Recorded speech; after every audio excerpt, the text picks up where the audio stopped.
ہونا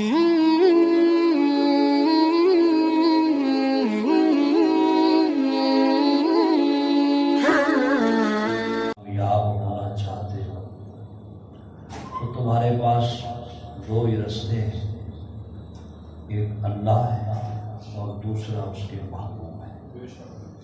اطیعوا اللہ و اطیعوا الرسول، بس اللہ کی اطاعت اور اللہ کے رسول کی اطاعت۔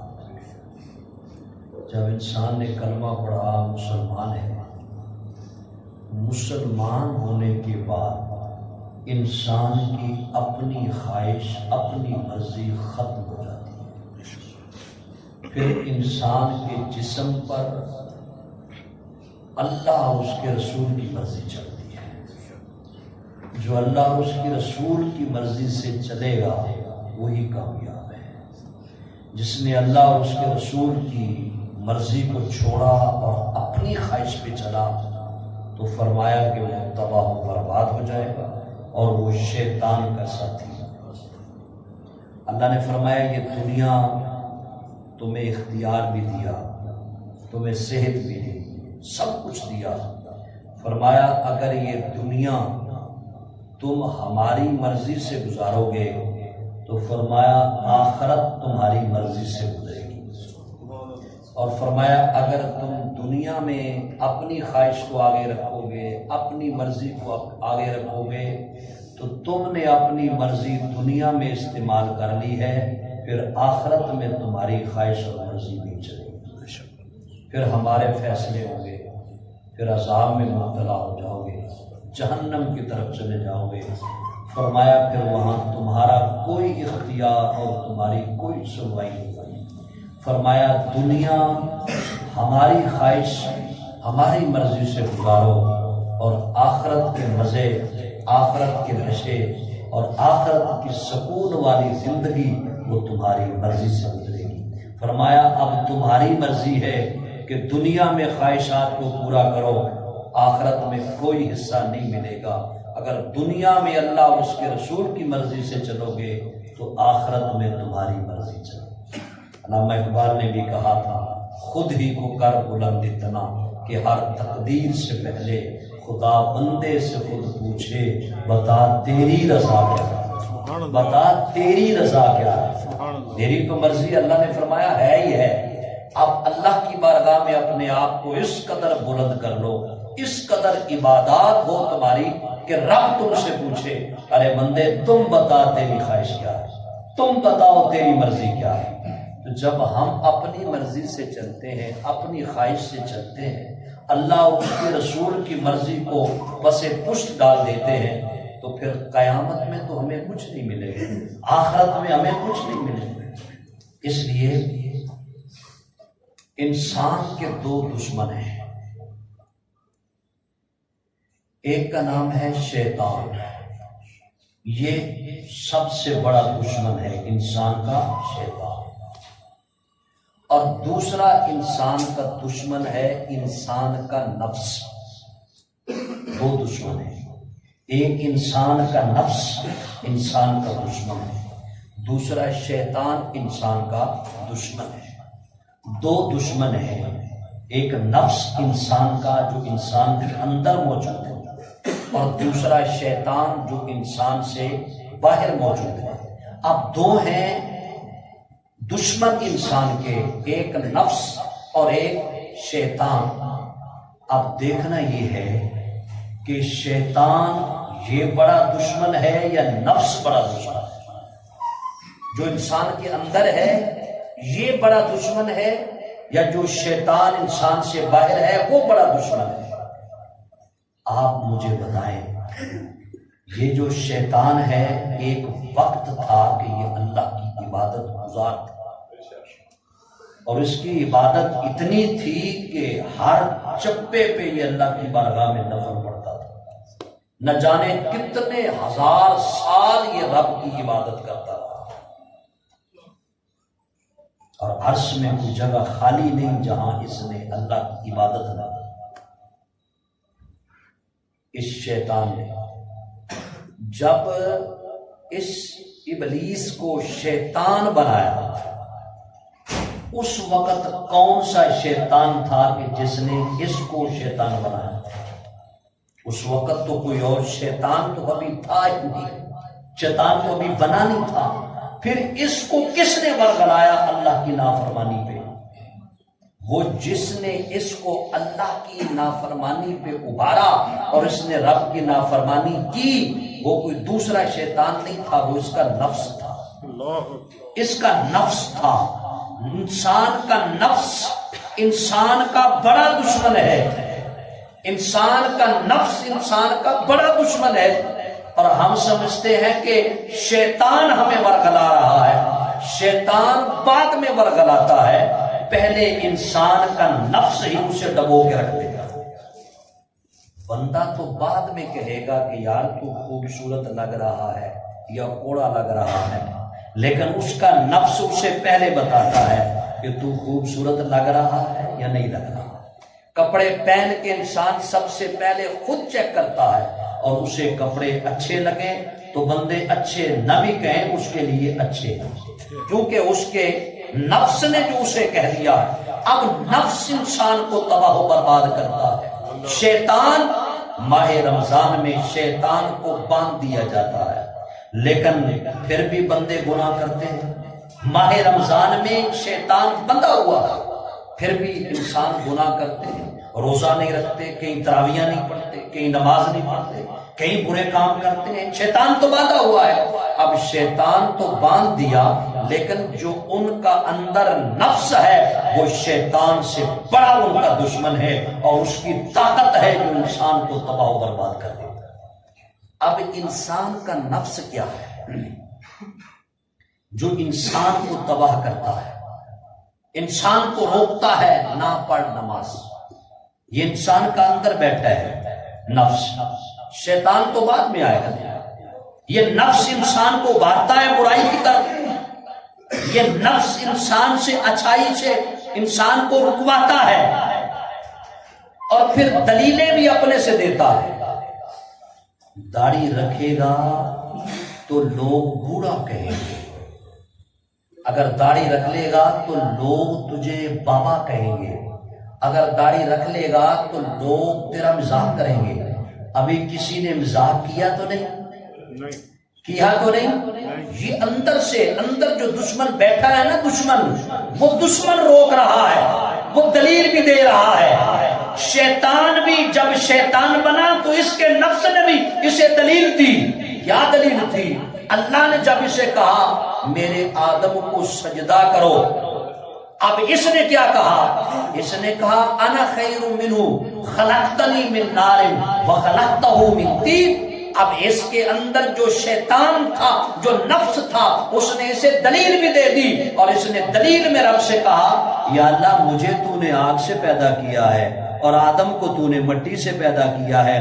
مٹی تو افضل نہیں ہوتی، آگ میں طاقت زیادہ ہوتی ہے، مٹی میں پستی ہوتی ہے، اور آگ جب جلتی ہے تو اوپر کو اٹھتی ہے، مٹی کو جب آپ پھینکو تو زمین کی طرف اس میں پستی ہے، آگ میں اونچائی ہے۔ اب میں اونچائی پر ہو کر میں پستی والے کو سجدہ کیسے کروں؟ بس جب اس کے نفس نے اس میں یہ دلیل قائم کر دی تو اللہ نے اسے تباہ و برباد کر کے رکھ دیا۔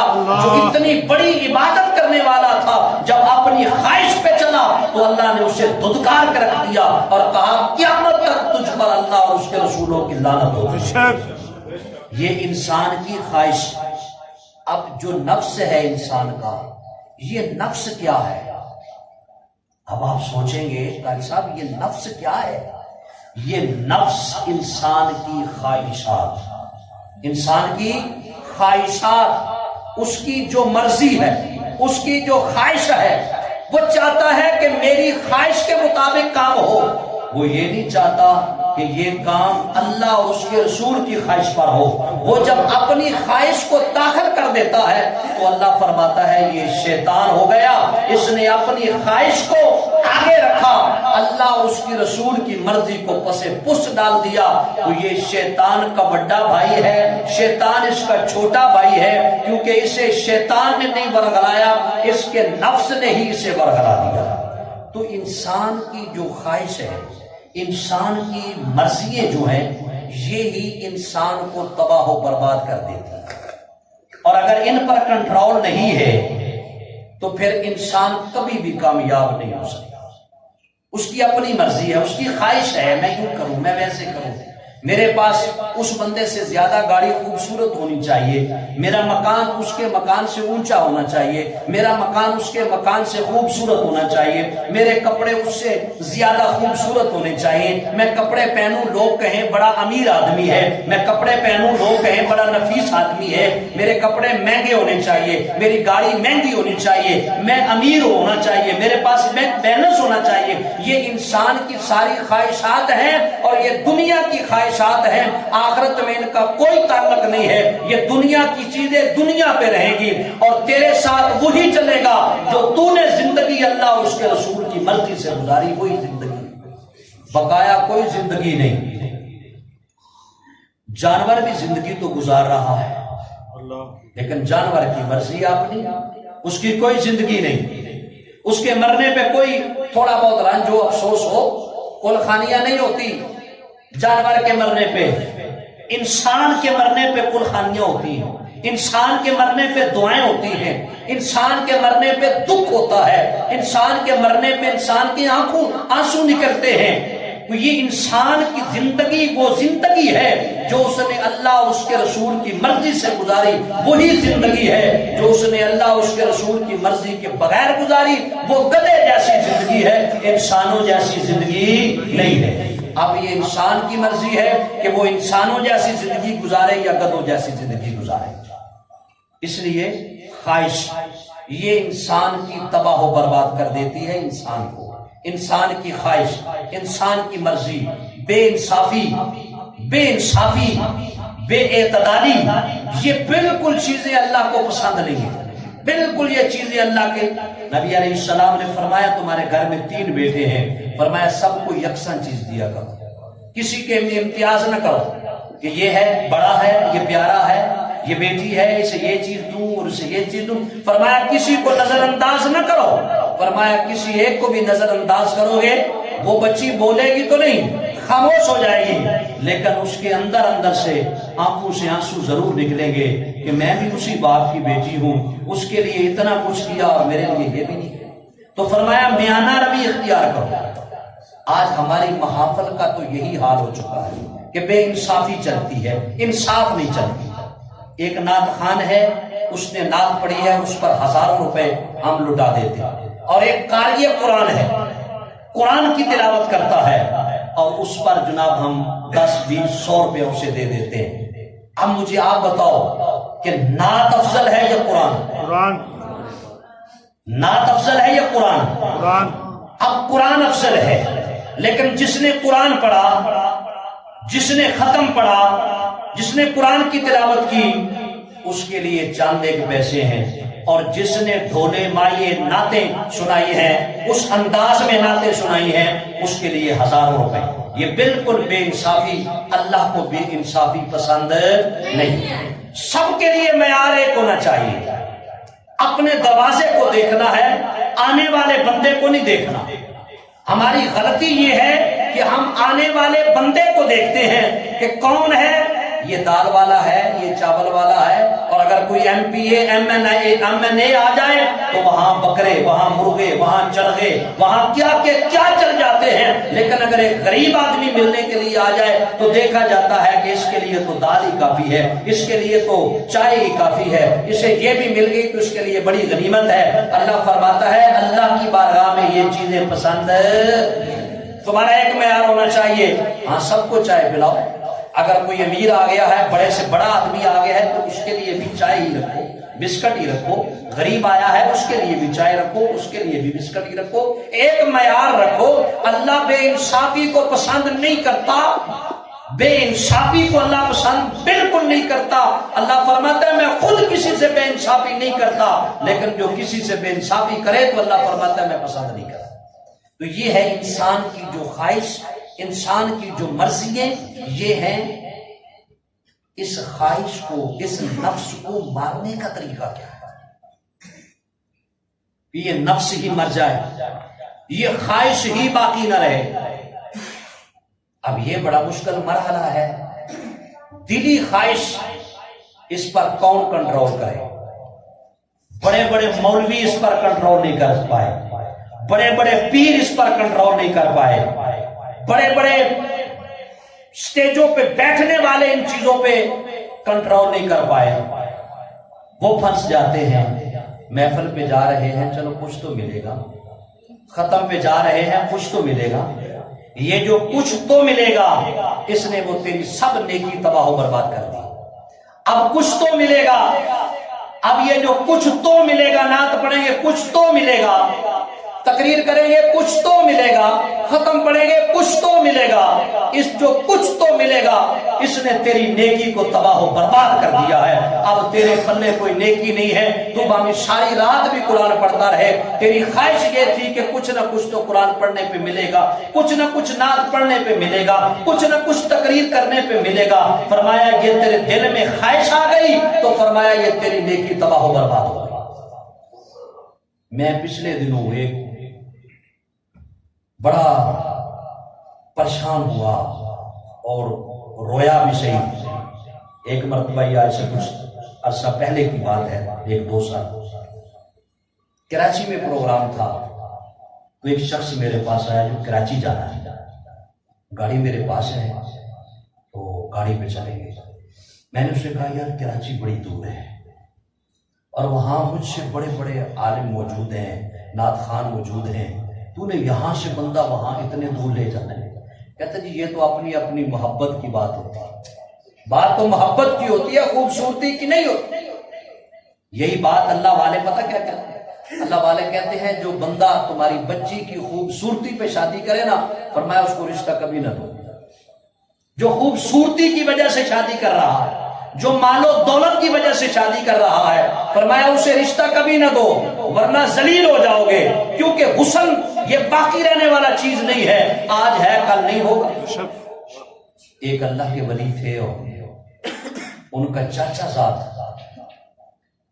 ان کا بھتیجا، وہ کہنے لگا جی میں جو ہے آپ کی بیٹی سے شادی کرنا چاہتا ہوں۔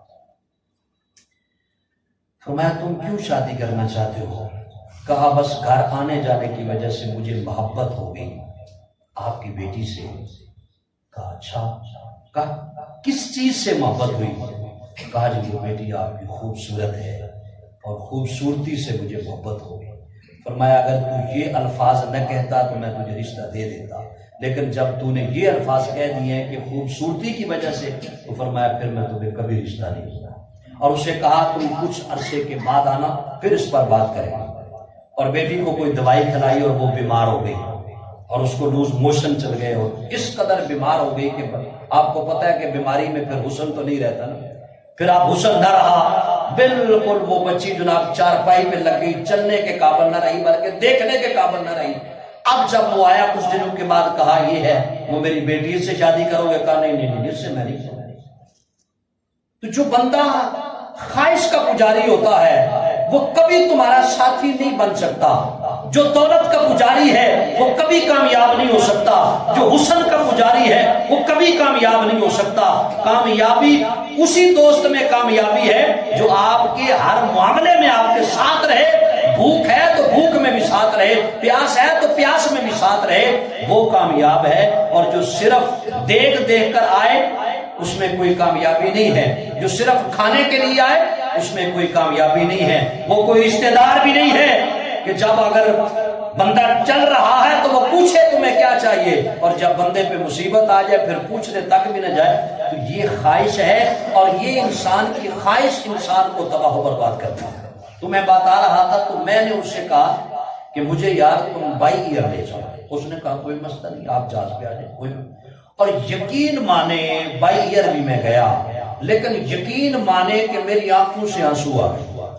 میں نے زندگی میں پہلی مرتبہ کسی محافل پہ خواہش کا اظہار کیا کہ آپ مجھے جہاز پہ لے جاؤ، ورنہ میری عادت یہ ہے کہ گاڑی آ گئی تو گاڑی پہ بیٹھ گیا، موٹر سائیکل آ گیا تو اس پہ بیٹھ گیا، اور اگر سائیکل آ جائے تو اس پہ بیٹھ گیا۔ میں بکھر کے علاقے میں ایک مرتبہ تقریر کرنے گیا تو وہاں چونکہ ریتلا علاقہ ہے تو وہ میرے لیے گدھا لے کر آئے. انہوں نے کہا جناب یہاں تو موٹر سائیکل گاڑی تو چلتی نہیں ہے. جی علاقہ ایسا تھا تو یہاں گدھے کھچر یہی چلتے ہیں. تو میں نے کہا کوئی مسئلہ نہیں ہے, جب اللہ کے نبی نے سواری کیا تمہارے لیے تھا مسئلہ. تو انسان کی جو خواہش ہے نا, یہ خواہش انسان کو تباہ و برباد کر دیتی ہے. انسان کا لالچ انسان کو تباہ و برباد کرتا ہے. اب یہ جو انسان کا نفس ہے دشمن, اب اس کو مارنے کا طریقہ کیا ہے کہ انسان کی خواہش مرے.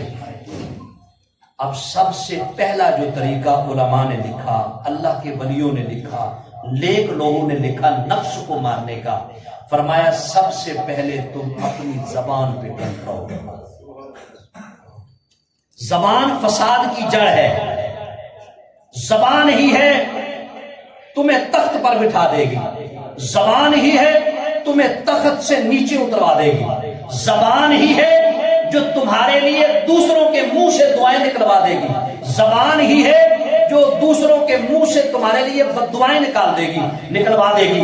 زبان ہے, اگر زبان کنٹرول میں ہے, انسان کا اخلاق اچھا ہے, انسان کی گفتگو اچھی ہے تو دشمن بھی محبوب بن جاتا ہے. اور اگر انسان کی زبان بری ہے تو جو دشمن ہے وہ بھی برا بن جاتا ہے, وہ بھی انسان سے دور چلا جاتا ہے. یہ انسان کی زبان ہے, اور زبان ہی پہ تو ہمارا کنٹرول نہیں ہو.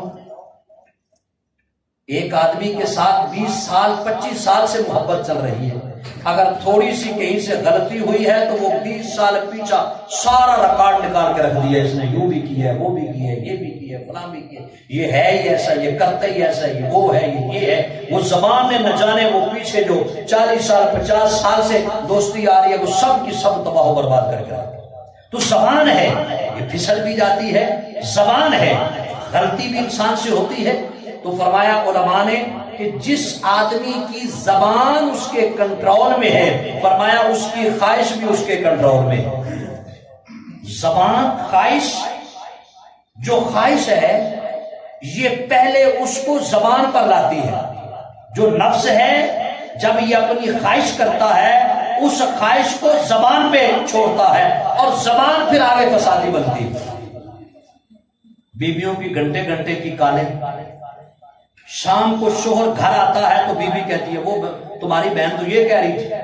اب اس بیچارے کو پتہ ہی نہیں ہے کہ میری بہن نے کیا کہا, میرے سے کیا بات ہوئی ہے, بس وہ گھنٹے کی کال تھی اور ادھر سے کوئی غلطی ہوئی یا ادھر سے کوئی بات ہوئی, بس اس نے تباہ و برباد کر دی. اب بندے نے بھی سنا اچھا میری بہن اور میرا بھائی میرے بارے میں یہ کہہ رہا تھا, اس نے بھی اور فور جو کچھ آیا منہ میں جناب بکنا شروع کر دیا, یہاں تباہی بربادی ہو جاتی ہے. تو فرمایا کہ زبان جب صبح ہوتی ہے بدن کے تمام اعضاء زبان کے سامنے ہاتھ جوڑ کے کھڑے ہوتے ہیں اور کہتے ہیں بی بی تو چپ روی. کیا کہتے ہیں؟ بی بی تو چپ روی, تیرے ہی بولنے سے ہم تباہ ہوں گے, تیرے ہی بولنے سے ہماری عزت خراب ہوگی, تیرے ہی بولنے سے ہم پر کوئی عذاب آ جائے گا. اگر تو سیدھی رہی تو ہم خود بخود سیدھے رہیں گے, اگر تو ٹیڑھی ہو گئی تو تیری وجہ سے تکلیف تو ہمیں ہوگی. لفظ زبان نکالتی ہے اور مار جسم کو پڑتی ہے. جی اس لیے یہ خواہش بری چیز ہے. زبان پہ انسان کا کنٹرول ہونا چاہیے. جہاں ضرورت ہے وہاں بولو, لیکن بلا ضرورت زبان پہ جناب جو کچھ آیا وہ بولی جانا یہ اچھا نہیں, اس کو منع کیا. اور دوسری چیز جو انسان کے نفس کو مارتی ہے, فرمایا وہ پیٹ کی بھوک ہے. پیٹ کی بھوک یہ تمہاری مرضی سے نہیں ہونی چاہیے کہ پیٹ کو بھوک لگی کھانا تو کھانا ہی ہے, اب جو بھی آیا کھا لیا بس. لیکن پیٹ بھوک لگتی ہے اور یہ خواہش کرتا ہے, اب خواہش کی آج جی فلاں چیز کھائیں گے, اب جی وہ چیز کھائیں گے, جی یہ چیز کھائیں گے, جی پتہ نہیں ہے. صبح کا ناشتہ لینے جاتے ہیں تو شام کا دوپہر کا بھی لے کے آ جاتے ہیں. ابھی تو بھائی تمہیں خبر نہیں ہے کہ صبح کا تو جو کھائے گا وہ تیرے ساتھ کیا حاصل کرے گا, تو دوپہر کے لیے انتظام ہونا شروع ہو جاتا ہے.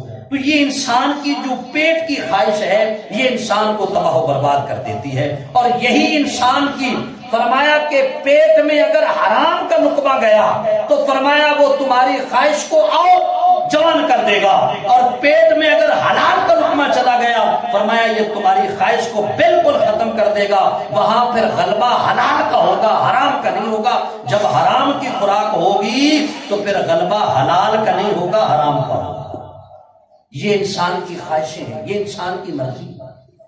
اور تیسری بات فرمایا جس شخص میں یہ تیسری بات ہو، درگزر کرنا، درگزر کرنا۔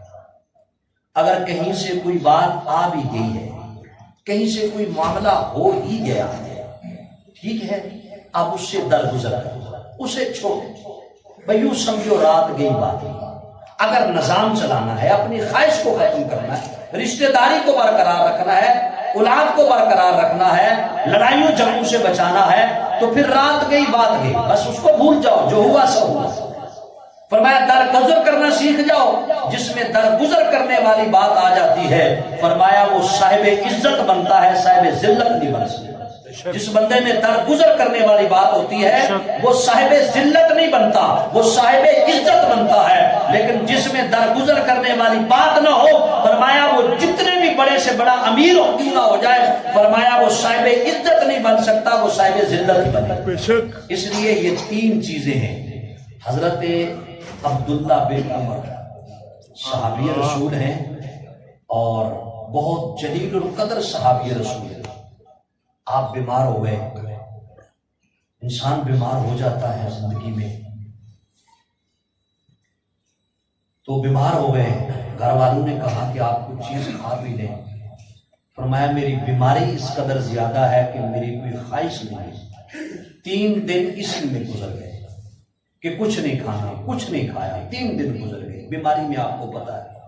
3 دن کے بعد اپنے غلام کو بلایا اور کہا کہیں سے مچھلی نہیں مل جاتی، آج مچھلی کھانے کی خواہش ہو رہی ہے، اگر کہیں سے مچھلی مل جائے تو یہ۔ تو اس نے کہا جناب مچھلی ملے گی، مدینہ منڈی سے نہیں ملے گی تو میں جناب ڈھونڈ کے لاؤں، سمندر سے لے کر آؤں۔ آپ نے خواہش کی ہے، کوئی بات نہیں، جتنے بھی پیسے لگتے ہیں۔ جب بیمار آدمی ہو نہ کھائے تو پھر جب وہ خواہش کرے تو پھر بندے اوپرنے کی کوشش ہوتی ہے کہ یار چلو اس نے خواہش کی ہے، کسی نہ کسی ذریعے اس کی خواہش پوری کرو، یہ تو قبر کے کنارے لگ جائے گا اگر نہیں کھائے گا۔ وہ حضرت نافع جو آپ کے غلام تھے وہ فرماتے ہیں 3 دن مچھلی ڈھونڈنے میں لگ گئے، 1 دن بھی نہیں ملی، دوسرے دن بھی نہیں ملی، تیسرے دن جا کے ملی، وہ بھی 1.5 دینار کے۔ جہاں آدھے دینار سے بھی کم کی مچھلی ملتی تھی وہاں 1.5 دینار کی مجھے مچھلی ملی۔ لیکن میں نے کہا کوئی بات نہیں ہے، 6 دن گزر گئے انہوں نے کچھ نہیں کھایا، آج اگر 1.5 ریال بھی لگتا ہے، دینار لگتا ہے تو کوئی بات نہیں۔ فرماتے ہیں میں نے مچھلی لے لی، 1.5 دینار دے دیا اور آ کے عبداللہ بن عمر کو بتایا کہ آج مجھے مچھلی ملی ہے اور آپ کی خواہش کے مطابق مچھلی میں پکانے لگا ہوں۔ فرماتے ہیں میں نے مچھلی کو پکایا، بڑے خوبصورت انداز میں، بڑے اچھے انداز میں میں نے مچھلی کو پکایا اور میں نے عبداللہ بن عمر کے سامنے، صحابی رسول ہیں عبداللہ بن عمر، حضرت عمر کے بیٹے ہیں، میں نے ان کے سامنے مچھلی کو رکھا۔ انہوں نے کہا میرے ہاتھ تو دھلا، میں پانی لایا، ان کے ہاتھ دھلائے۔ انہوں نے کہا مجھے اٹھا کے بٹھا تو صحیح، مجھ سے تو بیٹھا نہیں جاتا۔ فرماتے ہیں میں نے اٹھا کے بٹھایا، دسترخوان سامنے رکھا، مچھلی سامنے پک کے آ گئی، تیار ہو گئی اور آپ کی زبان سے کھانا کھانے کی دعا چل رہی ہے، آپ دعا پڑھ رہے ہیں۔ دعا ختم ہی ہوئی ہے تو کسی نے دروازے پہ دستک دے دی اور نال صدا لگائی، کہا میں 10 دن سے بھوکا ہوں، اگر کچھ ہے تو مجھے دے دو۔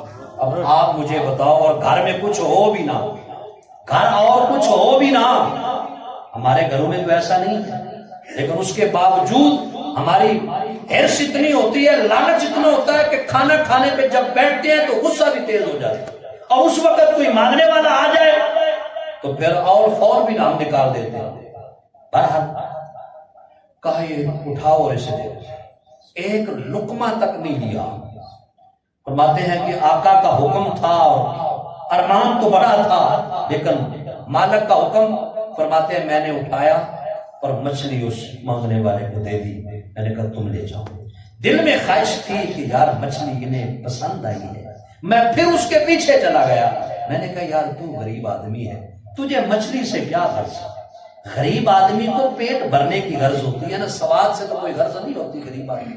آج کل تو جو منگتے ہیں یہ بھوک نہیں مٹاتے، یہ تو اپنا بینک بیلنس بناتے ہیں، یہ تو اپنے فریج بھرتے ہیں آج کل کے مانگنے والے جو، لیکن اس دور میں یہ سنہری دور تھا، ایسا نہیں ہوتا تھا۔ جو حقیقی غریب ہوتا تھا وہی سوال کرتا تھا، عام آدمی سوال نہیں کرتا تھا۔ اور فرماتے ہیں کہ میں اس کے پیچھے گیا، میں نے کہا یار تو غریب آدمی ہے، مجھ سے 2 دینار لے لے، مچھلی مجھے واپس کرا۔ اس نے کہا ٹھیک ہے، جہاں آدھے دینار کی مچھلی ملتی ہے، اگر 2 دینار میں تم خریدتے ہو تو خرید لو، مجھے 2 دینار دے دو، مجھے تو پیسے کی غرض ہے، چلو میں اور چیز لے لوں، مچھلی آج نہیں تو کل لے لوں، جب آئے گا مچھلی کا سیزن پھر ہم لے لیں گے۔ اس نے 2 دینار لیے اور حضرت عبداللہ بن عمر کے پاس پھر وہ مچھلی لے کے غلام آ گیا۔ تو آپ نے دیکھا تو کہا نافع یہ مچھلی تو وہی ہے؟ کہا حضور یہ وہی مچھلی ہے، میں نے 2 دینار اس کو دیے ہیں اور آپ کی خواہش کے لیے دوبارہ مچھلی خرید کر لائے ہو۔ تو حضرت عبداللہ بن عمر کی آنکھوں سے آنسو آ گئے۔ کہا کیا تو نے قرآن نہیں پڑھا؟ اس نے کہا حضور میں نے پڑھا ہے۔ کیا قرآن میں 4تھا سپارہ تو نے جہاں سے شروع ہوتا ہے یہ نہیں پڑھا؟ اللہ فرماتا ہے لن تنالوا البر حتی تنفقوا مما تحبون، تم اس وقت تک کامیابی کو نہیں پہنچ سکتے جس چیز کی تمہیں خواہش ہے وہی اللہ کی راہ میں دو۔ جو تمہیں محبوب ہے، جسے تم پسند کر رہے ہو، جس پہ تمہارا دل آ گیا ہے، فرمایا جب تک تم وہ رائے خدا میں نہ دو تم اس وقت تک نیکی اور کامیابی کو نہیں پہنچ سکتے۔ فرمایا میری خواہش تھی مچھلی کھانے پہ، غریب آ گیا، میں نے رب کے قرآن کے مطابق فیصلہ کر دیا، جو میری چیز پسندیدہ تھی وہ میں نے رائے خدا میں دیا۔ سبحان اللہ۔ تم میں سے خرید کر لائے؟ کہا حضور میں 2 دینار میں اسے بھی منافع دیا ہے، اسے بھی پرافٹ دیا ہے۔ فرمایا اب یوں کرو، یہ مچھلی اٹھا لو، جس سے مچھلی خریدی ہے اسے مچھلی بھی واپس کر آؤ اور 2 دینار بھی اسے واپس کر آؤ۔ یہ ہوتی ہے کہ انسان کی خواہش، جب انسان کی خواہش کنٹرول میں ہوتی ہے تو پھر انسان اللہ کو دیکھتا ہے، اپنی خواہش کو نہیں دیکھتا، اپنی مرضی کو نہیں دیکھتا، اپنے نفس کو نہیں دیکھتا، وہ اللہ کے حکم کو دیکھتا ہے۔ ہمارا حال یہ ہے کہ ہم اللہ کے حکم کو نہیں دیکھتے، اپنی مرضی کو دیکھتے ہیں، اپنی خواہش کو دیکھتے ہیں، اپنی آرزو کو دیکھتے ہیں، جو کہ بالکل بھی جائز نہیں ہے۔ اور اپنی خواہش اور مرضی پہ چلنا یہ اللہ کو پسند بھی نہیں ہے، کیونکہ جب ہم نے کلمہ پڑھا تو اپنی مرضی سے پڑھا نا۔ ہمارے کسی نے گردن پہ آ کے تلوار تو نہیں رکھی کلمہ پڑھ ورنہ تیری گردن اڑا دوں گا۔ فرمایا جب تم نے کلمہ مرضی سے پڑھا ہے تو فرمایا اب تمہاری مرضی نہیں، اب اللہ اور اس کے رسول کی مرضی چلے گی۔ فرمایا یہ زندگی دنیا والی تم اللہ اور اس کے رسول کی مرضی سے گزار دو، فرمایا قبر والی زندگی تمہاری مرضی پہ رب گزروا دے گا۔ اس لیے میرے دوستوں نیک عمل کی ضرورت ہے، اور خواہشات، برے ارادے، یہ چیزیں بالکل ختم ہونی چاہیے، تب جا کر انسان کامل ایماندار بنتا ہے۔ واخر دعوانا الحمدللہ۔